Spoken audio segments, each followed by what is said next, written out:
Thank you, Dean Rotundo, and welcome. I love seeing the packed house. This is terrific. Thank you for being here. I've had the pleasure and honor of facilitating our Leaders in Action series for now 20 years, maybe, not quite, 19.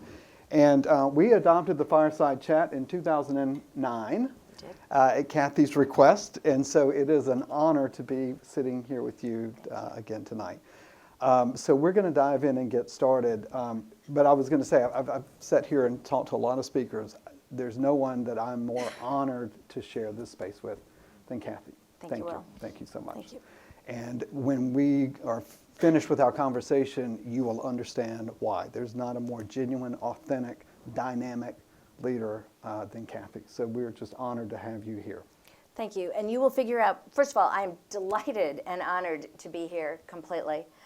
One of the motivations to be here is, of course, getting to spend time talking about anything and everything with Will Sparks. You will figure out very quickly that I am a deep admirer of Queen's University. I am a deep admirer of the leadership and some of the founding leadership, not only at Queen's, but in our community. And you will figure out, again, very quickly that Will Sparks and I are more than colleagues, although don't worry, he coaches me too. But we are friends. We are really friends. And it's what better testament to living in Charlotte than to say a renowned professor and a banker can be friends and can work together and he can tell me difficult things, and we're friends. Well, let's get started. Let's do it. Let's go. That's right. Wonderful. Thank you, Cathy. This is one of those I've really looked forward to this time together. So I'm excited to dive in. So let's start with a couple of questions, just getting to know you a little bit better. So, and by the way, Cathy is one of those few speakers, as is Mr. McCall, who says, I don't want to see the questions. Well, can we share them? Nope, I don't want to see them. So we're live without a net here. So here we go. Wait, can I tell you why I feel that way? Let me tell you why I feel that way. First of all, I think it's more interesting for you. Second of all, there's no way to get to know a person who gives canned remarks or canned speeches. You might hear great commentary, but you won't remember a thing I say. You'll remember if I was someone that you would want to be your friend, or you'd want to be a colleague, or you'd want to do important work with, and that comes from humanity, not from trying to make my answers here mimic my answers when I saw the questions. So blindfold completely. Yeah. But it's blindfold with a purpose. It's not, it really is, and that's important. Yeah. First lesson right out of the gate before the first question. So authenticity and confidence to do that as well. I think people, it takes a courage and trust in yourself to say, let's just go and get in the flow. So let's get into the flow of this. Sure, absolutely. Tell us about growing up. So where were you born? Where was your first job? And where did you go to school? And what was your major? All right. I grew up in a tiny town in Michigan, Jackson, Michigan. Anyone know of Jackson, Michigan? Oh, one. Absolutely. Wonderful. Okay. Probably when you knew it, same as I knew it, the largest walled prison in the world was in Jackson, Michigan. Very small town, maybe 25,000 people at the time in our entire county. And I was the oldest of four. I grew up in a inner city home, 900 square feet, 3 bedrooms, 1 bathroom, and no shower until I was a senior in high school. It's ironic to me when this is the person people see today, because that is the person growing up. My first job, well, I kind of had 2 first jobs. They're both interesting. Like 25% of the people that grew up when I did, my first job was what? McDonald's. Now, I worked at a very cool McDonald's, and our manager had a saying, which to this day permeates me, which, if you've got time to lean, you've got time to clean. Nodding, Denise. I can't go up my stairs at home without picking up something that's on the side of the stairs. And that translates, I think most of my colleagues would tell you, into my business life as well. My second job, same time frame, was cleaning rows 1 and 2 at Michigan International Speedway. And believe me, you have got to want to earn money to do that. We also had sticks with nails on the end, and we went through the infield, and that is even more of an education. So I do love NASCAR to this day, and the reason for it, I started out the old-fashioned way. Yeah.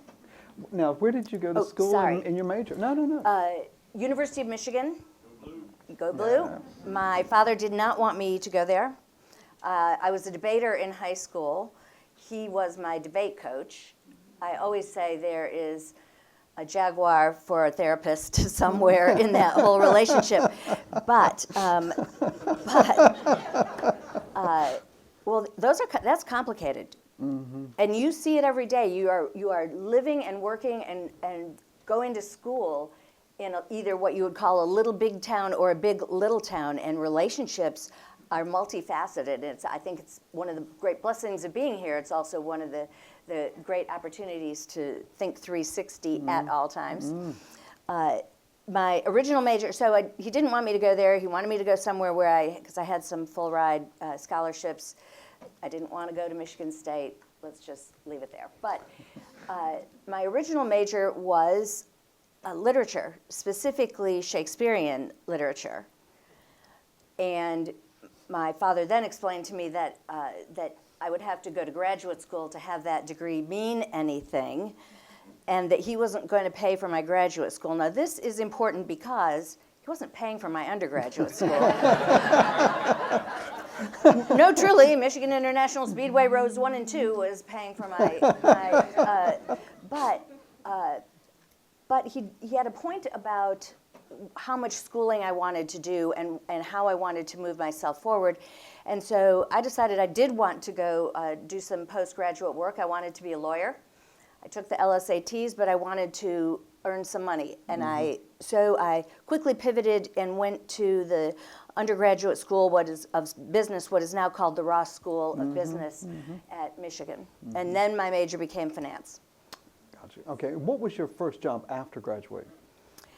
My first job was as a credit analyst at what was then called InterFirst Bank of Dallas. It became, it failed and merged with another failing bank, First Republic, which subsequently failed.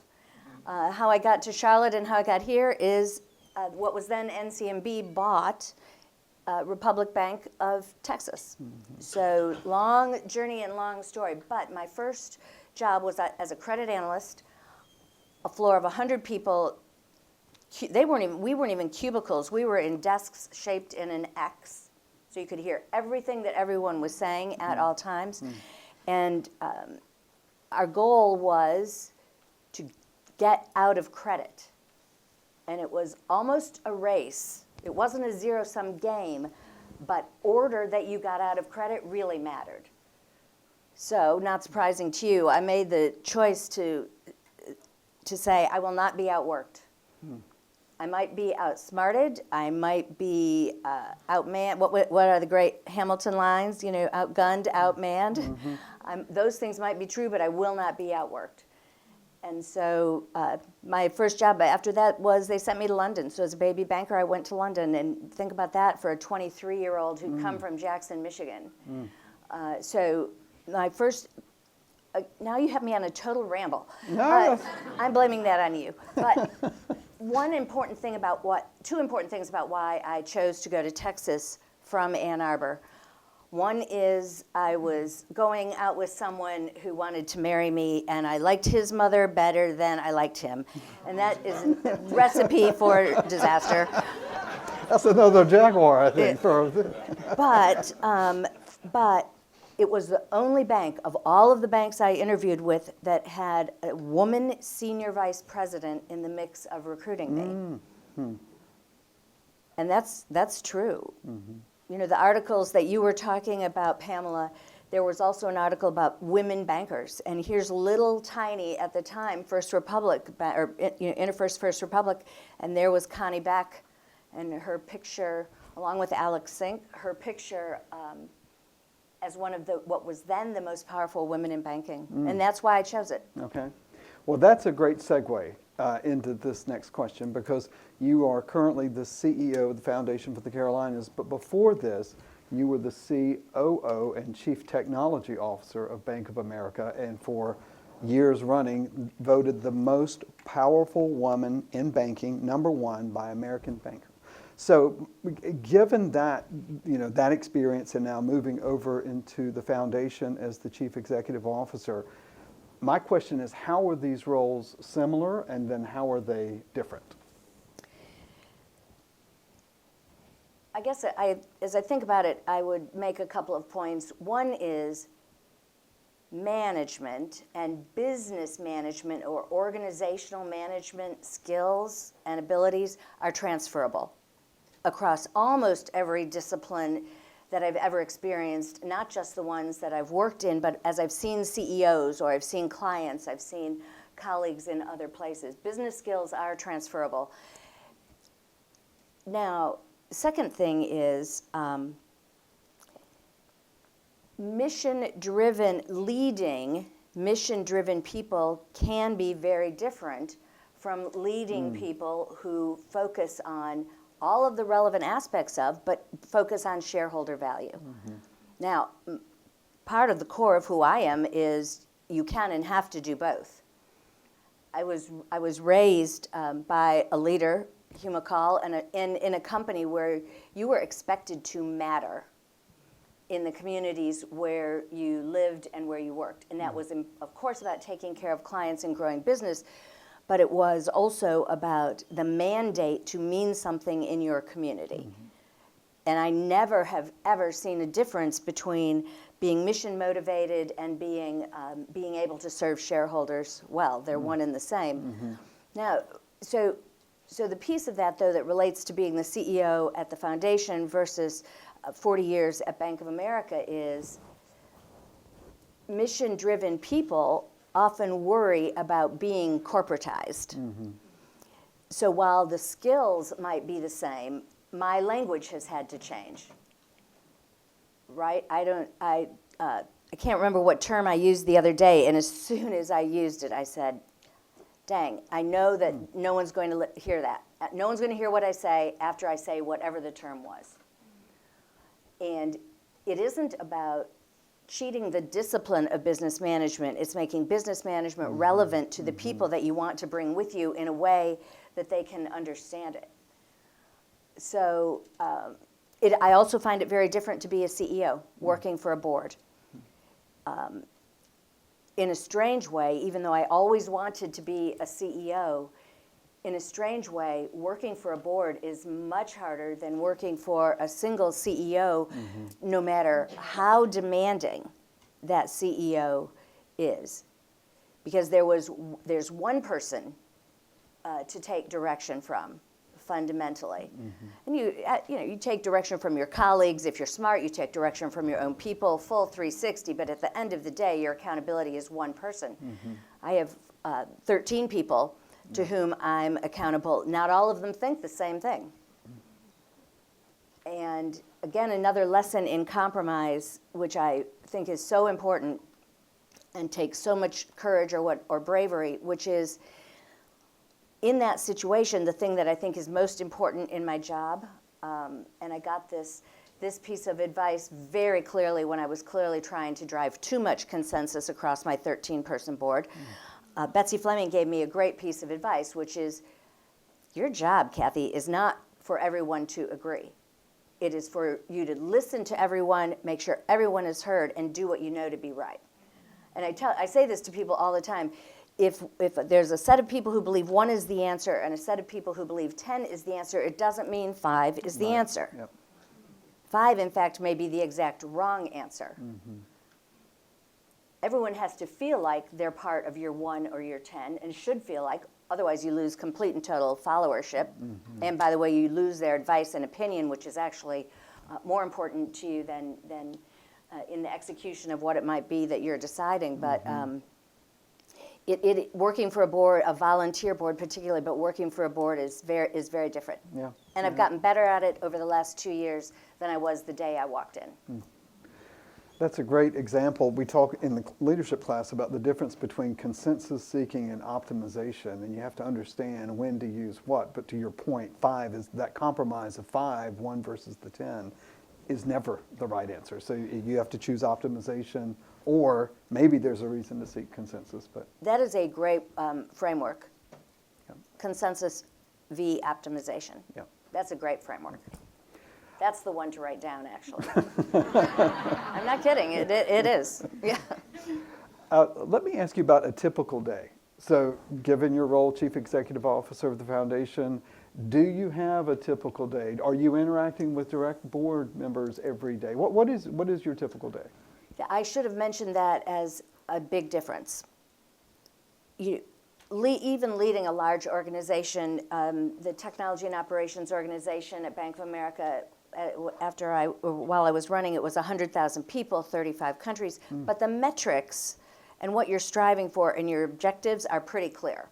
They're not all numeric. Some of them are qualitative. If you work for a great company, and I did, and if you work for great leaders, metrics have to be both, but the metrics were much more clear.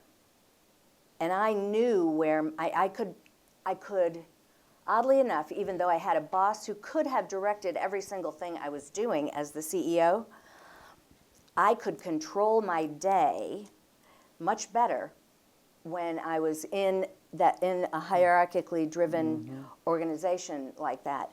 I have no 2 days that are alike, and I would say 8 out of 10 days, the day I have is not the day I thought I was going to have.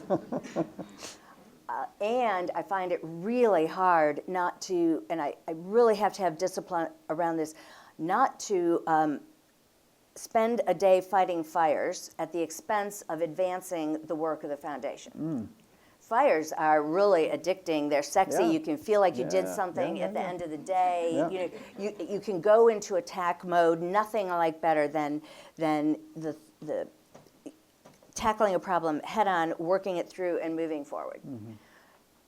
That said, you can spend a whole day doing fires and not moving the organization forward. So, Yeah. is that kind of an answer? Yeah, no, that's great. Yeah, All right. 8 out of 10 is not what you expected. That's what. No, and they're varied. Today, I spent time with my senior leadership team in a structured meeting of my 2 deeps. I spent time with a donor over lunch, and that donor is not in the room, but I thought it would go an hour, and it went an hour and 45 minutes. So, and this is an important relationship to continue to build, important to the growth of the foundation. I absolutely spent my time where I needed to, but the rest of my day was completely thrown awry. And I've had to learn not to make that a panic moment, but to make sure that I stay focused on doing what's important, planning my day differently. So maybe if it had gone in half an hour over, I would have been fine. So planning for some of those things, but then being able to pivot very differently. No kidding. At Bank of America, at some point, I got high enough in the organization where I could say, except for to a few people, I could say, out of my office right now, I need to concentrate. Hopefully more diplomatically than that. Jesse, was I more diplomatic than that? Most days. Okay. But I could say that. My time was actually mine to either serve the leadership team or my boss, but also to serve what I needed to drive in terms of outcome. And it's not that way. Thank you. Let me transition a little bit now and get a little more personal around leadership. As you know, in the McCall School, because of our namesake, we focus on leadership. We take that very seriously. So I'm curious, how would you, or maybe how would others, describe your leadership style? And the second part to that is, who's had the greatest influence on how you lead others? Okay. Because I think it's more fun if this is interactive, how would you describe my leadership style? Well, I know it. I know the style. Driven, strategic, results-oriented, courageous, candid. Direct. Yeah, direct. But there's another side that is very caring, following up. I remember one time, this is just off the cuff, I just remember this. You told me that Mr. McCall taught you that if they know you truly care about them, and you can't fake it, you have to really care about them, the currency you have is then you have the ability to be candid and direct. You don't have to flower, you don't have to soften it, because they know they care about you, then you know you're giving, the feedback's coming from a good place. So I would say, given our relationship, that's how I would describe your style. I think, I love all of those words. I've gotten a lot better at those characteristics. There were times earlier in my career where driven can be interpreted as she's a machine, right? And if you want to win to get out of credit when you're 22 years old, I will tell you what you are. You are a machine. And even if you're not a machine, that can easily be the perception of someone who is truly driven.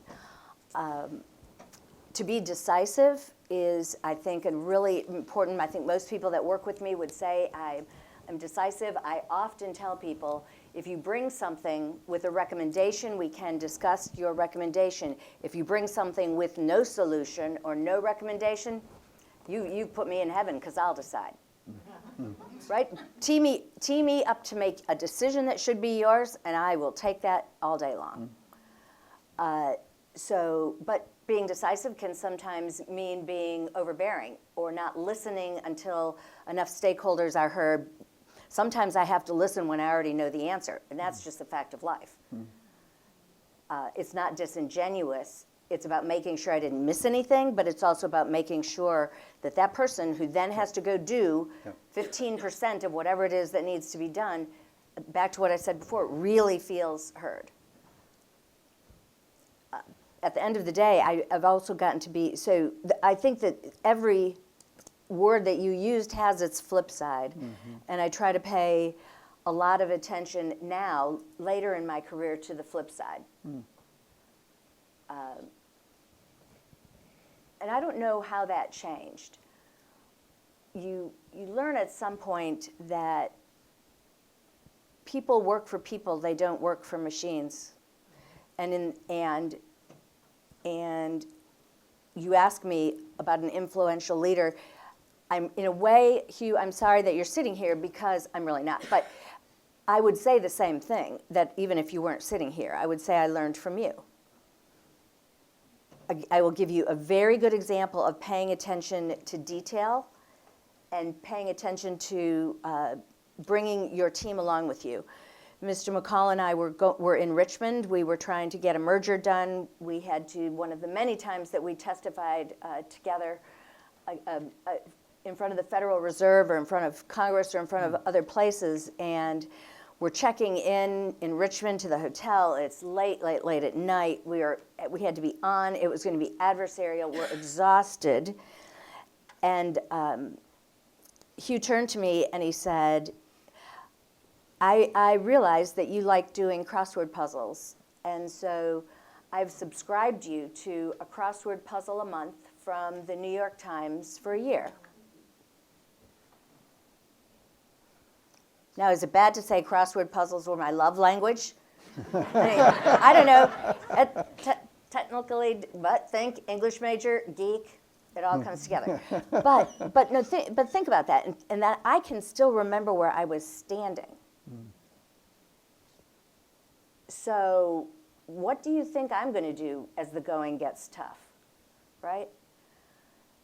And then turning around and trying to show that humanity as well. I learned from that kind of role modeling about how people matter, about when you're put in charge, take charge, about taking a hill, about the general in the field is always right versus the general at headquarters, or the admiral, or the whatever would be at headquarters, probably not the admiral. But I've also always believed in having composite role models. In my case, I was very fortunate to have the total package in a role model. I also, though, can observe people and see what characteristics that they have that I think, A, are awesome, and B, would work with me, that I could do, or characteristics I absolutely did not want to have. But by the way, I'm probably equal as capable of doing those things. So learning kind of the composite, what the movies would call a composite character, has always been a part of what I've tried to do as well. Well, that really leads me into this question, because that underlies a lot of the work that we've done, a lot of the writing together and those sort of things. And it's the light and the shadow, kind of that side of understanding that, integrating that darkness. So, and part of that is recognizing, admitting that I could do that.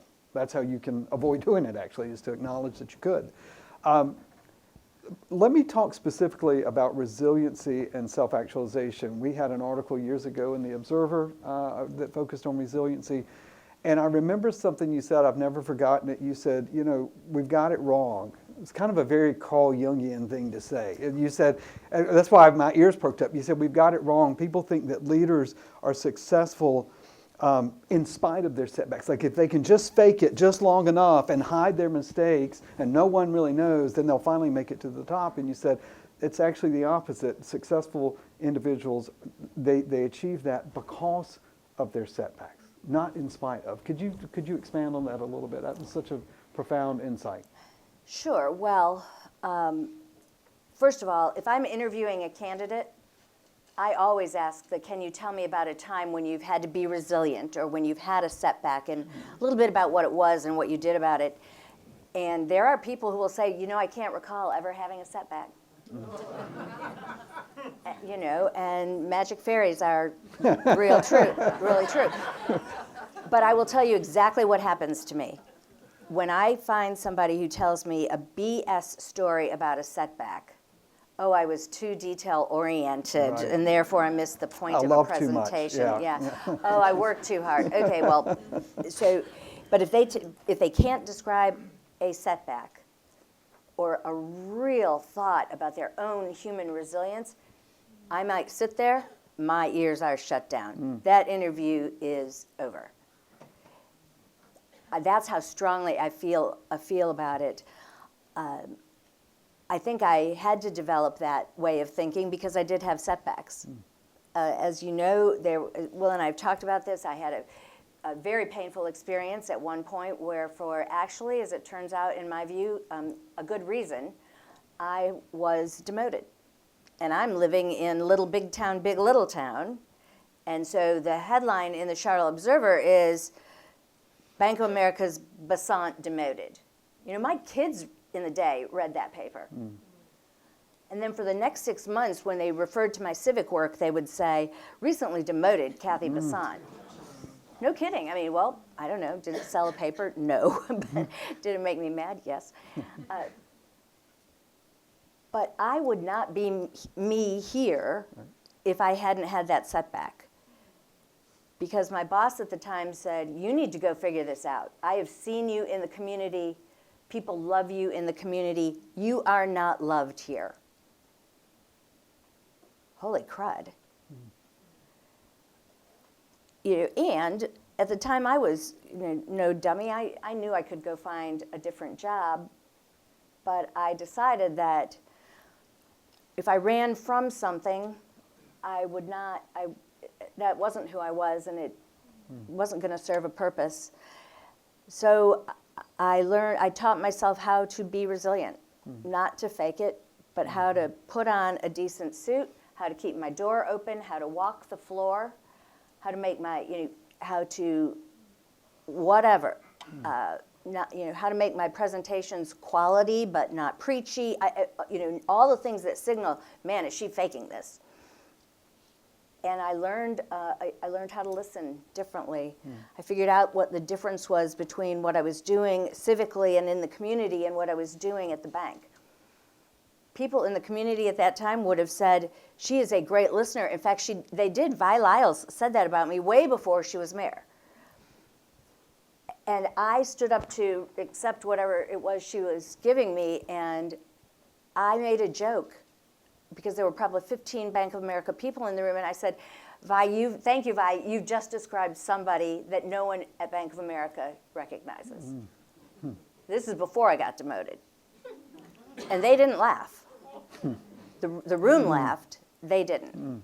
And that's just one example. I learned to listen differently. I learned to observe as much as I spoke. It's different than listening. And I just flat made the decision that there was going to be no difference between the person in the shower and the person in the office, except for clothes. But it is hard. It was especially hard as a woman, you know. When you are occasionally the first woman in a room, then the pressure is different than you might expect today, because a lot of you are in rooms where there are more women than men.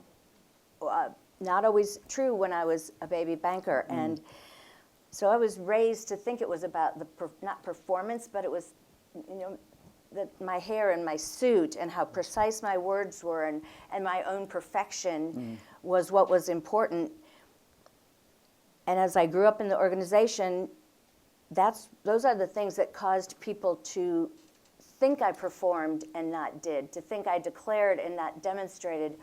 And I just said, not they're going to see me, I'm going to be blunt, I'm going to be hanging out there, my words aren't going to make sense, I'm not going to be strategic, but I was going to be natural. That I was not going to leave a room with something unsaid that needed to be said, that I would find a way to be natural and get the work done. Yeah, well, let me ask you about the other part of the work that we've done is around self-actualization and leadership. You've been in that area for almost 30 years now. And so two of the key elements of self-actualized leaders are having a very high, almost painful degree of self-awareness. I mean, a really high, deep in, not just the strengths, but also the shadow element. So high self-awareness, but also a very strong conviction and connection to purpose. So how do you find those? How do you keep those out ahead of you when you've lost control of your schedule, your to-do list is thrown out, eight days out of 10, it didn't go the way you thought it was going to do, so you've got all of this going on. How do you stay grounded in both the internal self-awareness and then that sort of connection to a greater purpose?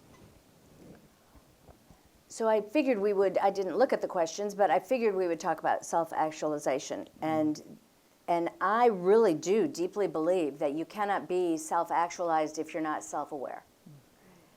I think that there's a very big difference between being self-aware and judging what you're aware of. The most, to me, tell me if I'm crazy here, the most self-actualized people understand themselves and don't judge themselves for who they are. Meaning, I can judge a decision I made and say I made a wrong decision, or I can judge an action. But pick something about my leadership style that's not exactly a positive. I know it about myself, and I can't get lost in judging myself or beating myself up about it. I have to focus on how to either work around it, fix it, put people around me that will help me fix it, be straightforward about it. Say, I've become very good at what I call contracting in a conversation. So I might say to you, I know the next couple of minutes are going to frustrate you, but we've got to have the dialogue. Okay, so I've already signed up for the fact that I'm going to frustrate that person. Right? So I've gotten very good at signposting around some of the elements of self-awareness, but it's really critical. And then I also think you have to be knowing about the things that you're self-aware of that no one else ever sees. It sounds like a ridiculous example, but you cannot imagine how much time I spend on this. And it got changed when I chaired the Charlotte Chamber, which, believe it or not, was over 20 years ago. I am a freak about how my hair looks. Now, don't look at it now because I've changed. But I was a freak about it. And yet, when I was chairing the chamber, I had to do so many things every single day, in and out of rain, no time to prep, no time to see a mirror, no time to read blow dry, no time for anything. And I just had to quit worrying about how my hair looked. There are days that I pay more attention to it than others, but it's also letting go of things that get in the way of what it is you're trying to do, or focus you on things that are off purpose and off self-actualization. What's the other component of it? So self-awareness and purpose. The connection to purpose. Can I make a comment real quick Yes. about this? Because I want to. You think my hair looks good? Yes, I do. I think it looks great. But you said, correct me if I'm right, and it's exactly right. So I've got a quote from Carl Jung too. Actually, one, he said, "Thinking is difficult. That's why most people judge." You're talking about. So it's just easier, not just others, but ourselves. And then the second part of that quote was, "It's better to be whole than perfect." And so Well said. That Thank you, relaxes. Carl Jung. Yes, thank you, Dr. Young. Yeah. So anyway, I just wanted to put that out there before we go to purpose and keeping that conviction and connection to it. Okay, we will go to purpose. If you were going to ask me, and I don't know this, what I think is the most underrated leadership quality today, I would say it's empathy. And when I define empathy, I define it as the ability to listen without judgment. To me, it's like the ability to listen and hear. And sympathy is different. Sympathy is much easier than empathy. Judgment, to his point, much easier. But really thinking and practicing empathy, I think, is the most underused and most important leadership characteristic of the day. Now, some people also call that a soft skill. That makes me completely and totally crazy. Empathy is not a soft skill, and it's not easy. And we don't teach it. Right. We expect people to have it. It's so just so you know, that's where I head on this subject of thinking and hearing and listening. Because we listen to respond. 99%, we listen to respond so that we're right, and you're talking about listen to understanding, and that requires getting our egos sort of out of the way, because it may be that we're wrong, or we may pivot and adjust. And so it takes an incredible amount of awareness and humility, especially in the heat of the moment. Well, and you can practice empathy. I have found I can teach myself to be more empathetic. One thing I've started doing in the last 2 years, because remember, I left 40 years of knowing the company, growing up in the company. Somebody said to me one time, I can't even ask you where the tripwires are here, because not only do you not know anymore, you created them. And I went to a place where the foundation, even though I chaired the board, I knew nothing about how the foundation really ran. Yeah. And every meeting I had to learn in order to be effective as a CEO. So I taught myself something, which was I stopped taking notes in meetings. Sometimes after a meeting, like I did with this donor at lunch, sometimes I will walk out and scribble a page of notes, but I do not do it when I'm in the room, because I will miss a nuance, I will miss an observable behavior, I will hear the words but miss what's being said. I've changed the way I question people. And tried to question about what someone just said, to learn, not to imply a judgment, which sometimes happens, but also not to respond. You said that, but I have behavioral things I've taught myself to do those things, so that which are reliable actually even in the moment when I'm not feeling particularly empathetic, when I'm feeling like, could we please just get on with it, which happens when you've got more to do in a day than can actually be done. Perfect. Purpose, are we back to purpose? We're back to purpose. Okay. Yep. Normally, I have to ask Will what the question was, so that's developmental. I was raised by a mother who was, after the kids all went, after my youngest brother went to school, she worked her way up at a not-for-profit and became a CEO of a not-for-profit. And moved different cities because the way you grew up in this particular not-for-profit or got bigger jobs was to move cities to bigger organizations. United Way is a lot like that these days. It's a good example. Father, as you've just heard, is a public school teacher. Yeah. And my father wasn't just a public school teacher. He was the person who had kids who couldn't read. Even though he was the chair of the English department, he took the classes of the kids that were in learning to read as high school students. Those were the kids that were in my house at the end of the day, often, including someone who knew how to read very well. But Tony Dungy, just to give you some context around what era my dad was teaching in, you can see Tony Dungy on television all the time. NBC, yeah. Yep. So I was raised by people for whom service and impact was a value. So I think one of the reasons I believed and grew up in a company that was so noble and that really mattered is that matched my DNA as well. So there is no moment where I decided that I had a purpose. I never knew a moment where I didn't. When my daughter was 4, maybe 3, she said, "Why you go working, Mommy?" And I said, "Mommy goes working to change the world." And I honestly believe that. It's a sacrifice. Did I want to sleep in this morning? Yes. Now that's a little sacrifice. When my kids were growing up, I missed things. I haven't always been a good friend because I haven't always had the time to be a good friend.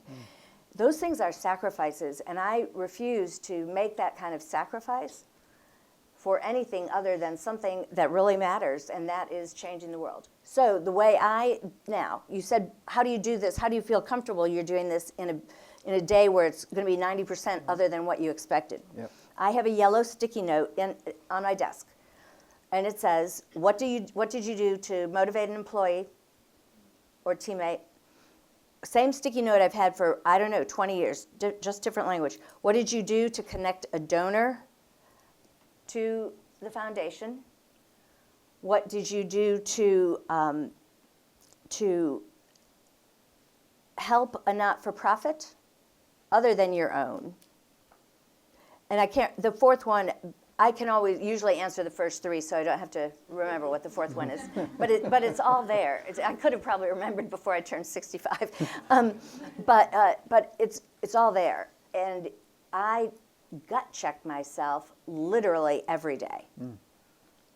And if I get to 4 o'clock or 4:30 or whatever, and I can't find an answer to one of those that I like, I will pick up the dang phone. And it doesn't matter if I call my general counsel, who, believe me, in a complicated organization has a tough day every day. It doesn't matter if I call up my general counsel and say, "Evan, how did your day go?" Or, "I remember you took your daughter to Wisconsin over the weekend. Is she interested in going?" That's motivational.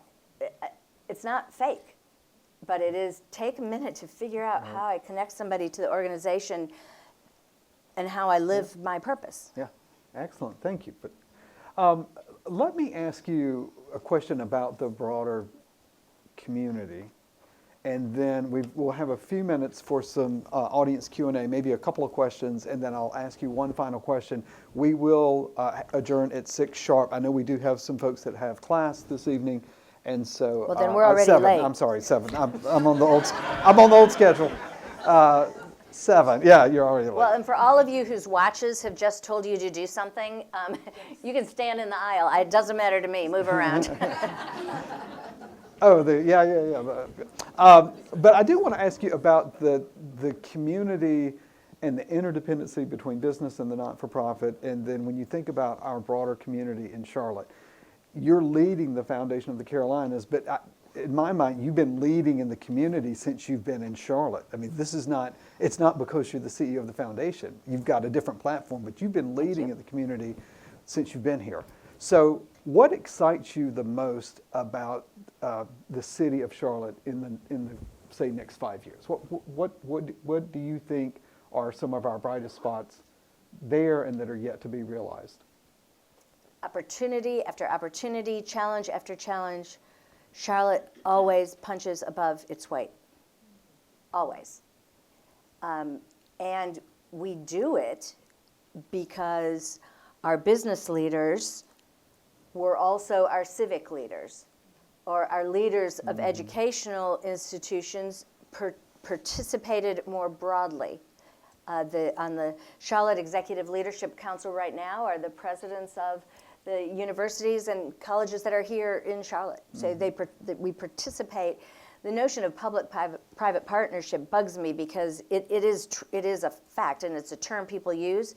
We don't even know how to use that term here, even though we use it all the time, because we just know how to live it. Yeah.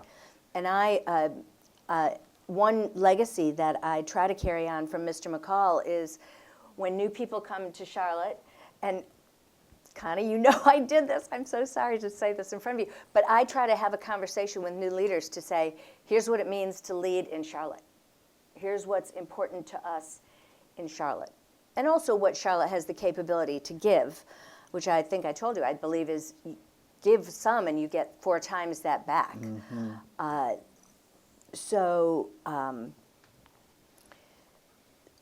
how we work together, how we ensure voices are around the table, how we do things with each other versus to each other. That's my favorite juxtaposition, really. That makes us special. And we do not hesitate. Transportation referendum is a really good example. Community advocates, politicians, executives from corporations large and small, educational institutions, not-for-profit organizations. That referendum in many communities right now would not have gotten passed. And it passed here. And it's the most recent example, but how many of you remember the newspaper headline the day we announced the Panthers? Well, you were the newspaper headline. But never in a million years should we have gotten, by the numbers, an NFL franchise. Yeah. Same with the NBA, by the way. And yet leaders banded together. People devoted resources, their personal resources and the resources of their organizations, and went after something and together refused to do anything but succeed. And that's what, I mean, every time I've lived somewhere else, I've always wanted to come back because this is special. Yeah, thank you. All right, we've got a few minutes for some, I see the first Just, you know, Will just gives himself an A because he almost made me cry. It happens every time. But I love it here. Thank you, Cathy. Yes, please. Hi. Hi. My name is Kelly Woodfin. I'm a graduate of the McCall MBA program, and I'm also an associate at Bank of America. So I'm excited to be here right now. But I wanted to ask you, you touched briefly on the difference between qualitative metrics and quantitative metrics when you're looking towards pursuing a goal. I think quantitative metrics, it's easy to write down what you want to achieve. But either personally or professionally, either way you're looking at it, how do you know when you've achieved that qualitative goal? So sometimes I think that people think that qualitative goals aren't measurable. And the thing I think is important about qualitative goals is to think them through in a way where accomplishment can be measured. So one of the pillars of our new strategic framework at the foundation is to be a beloved community partner. And you might say, how will you ever know if you're a beloved community partner? I do think it's fair to have a sense about that. I'm out and I talk to people in the community. I know what most people think of the foundation. And so I can tell from the tone in the dialogue if things are different. But what I ask each of my direct reports and their teams to do is to create an accountability underneath that is not only qualitative but is measurable. So maybe we're running something right now called the Agility Series, and it's meant to help not-for-profit leaders be agile in times of stress and uncertainty, not personal stress, but environmental stress and uncertainty. Okay, the first one, I don't know, maybe we had 45 people. We now get 200 community leaders at those things. Okay, that is measurable. The growth of a specific initiative is quantitative in terms of being a beloved community partner, but measurable in terms of outcomes. So when my simple plan for this, and one thing you'll notice about me is I can be as conceptual. I like concepts, but I like them better when I figure out how to put them into action or create a discipline for myself around them, or even a methodology, I guess you might say. But taking the concept and then requiring metrics or qualitative objectives that you can knowingly and factually achieve, even if they're not numeric, I believe that's what good leaders do. Great question. Thank you. Maybe time for one more. Yes, please. Hi, Cathy. Thank you so much for being here. It has been such a gift just to hear you speak. So thank you. My name is Ella. I'm an undergrad here, also an English major. And I'm reading a book in an honors seminar this year. It's by Brene Brown. It's called Dare to Lead. And one of the things that she mentions is the transition from striving to be a leader and actually becoming and embodying it. And one of the things that she highlights is you seek to attain gold stars until you're in that position, and then you actually get to hand them out, and that's your goal then. So I want to ask you about personally, what did that shift look like for you? Because I know you're a high achiever and you're striving, and then all of a sudden you look at yourself and you realize, I'm the one that is attributing these people. I'm the one that has to call people up and the one that has to encourage people, like what you're saying, like humanize people and remind them of their dignity. So I wanted to know if you'd speak a little bit about that. Were you able to see Brene when she was at the theater? I was not. I had to miss it. I'm also an athlete, so I don't get to go to What's your sport? volleyball. Aha, well, field hockey.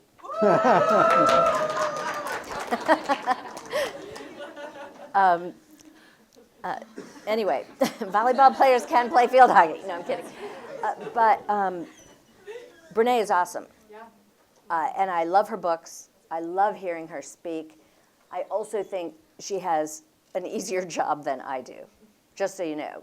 That's how honestly, I think that's self-actualized, because she's magical in her books and when she speaks, but she has a staff of people that help her do her research, and then she gets to be totally herself, literally 24 hours a day, and she swears in front of audiences of 900 people. I mean, she has an easier job than I do. But setting that aside, it's not jealousy. Honestly, it's not. It's awareness. I'd take mine over hers. She has to think up new things to do every day. What I need to do every day is right in front of me.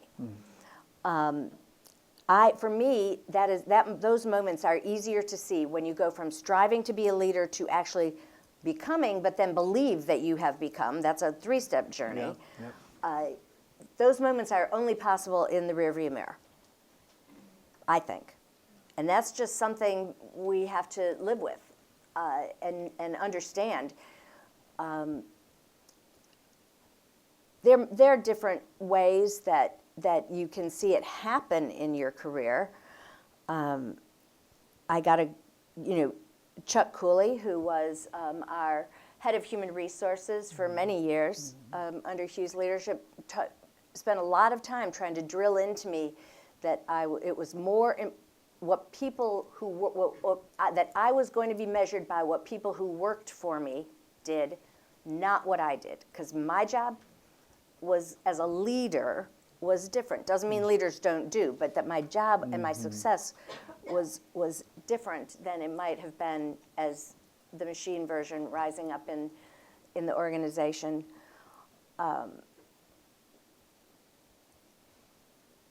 You know, I wonder if really great leaders ever admit it to themselves. Do you know the answer to that? I don't. But because I might argue, not argue, I might posit that really great leaders always want to be better. And the thing when someone tells you you're the most powerful woman in banking, for me, all that made me want to do was earn it again, and to use whatever perceived power I had and externally perceived, for the forces of good, but also to be effective. So I guess I think that that I'm stuck in I am a leader by title. I am a leader by title. I've been a leader by title for a long time. But I also have to believe I'm a leader, and I can't point to you when that happens. Some of it has come with age or experience, or knowing that productive and popular, leadership's not popularity, productive and popular aren't always the same thing. Mm-hmm. It is such a good question, and you need a new book. I'm working on one, but not that one. But you need. Let's just throw this on you. I'll put it on the back. Okay. And there are probably other people in the room that would have a better answer than I just had, but you asked me, and I gave you what I had. Yeah, it's a great question. Yeah, thank you. Well, in the interest of the 7 o'clock hour, not 6, we're almost out of time. So I want to just ask you to close us out with advice. So given the audience that we have here, what advice would you leave us with tonight, Cathy?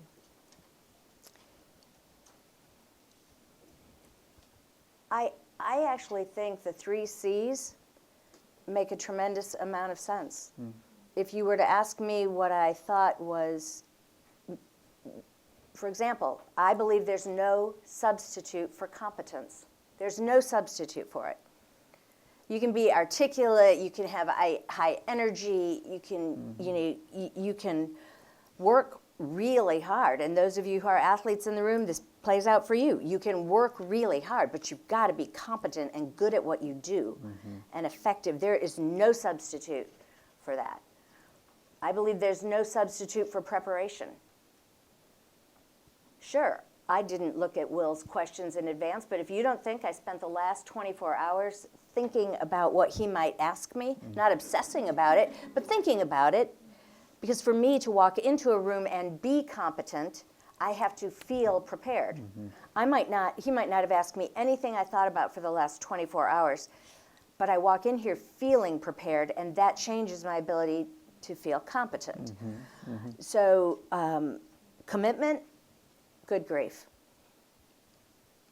Have to have it.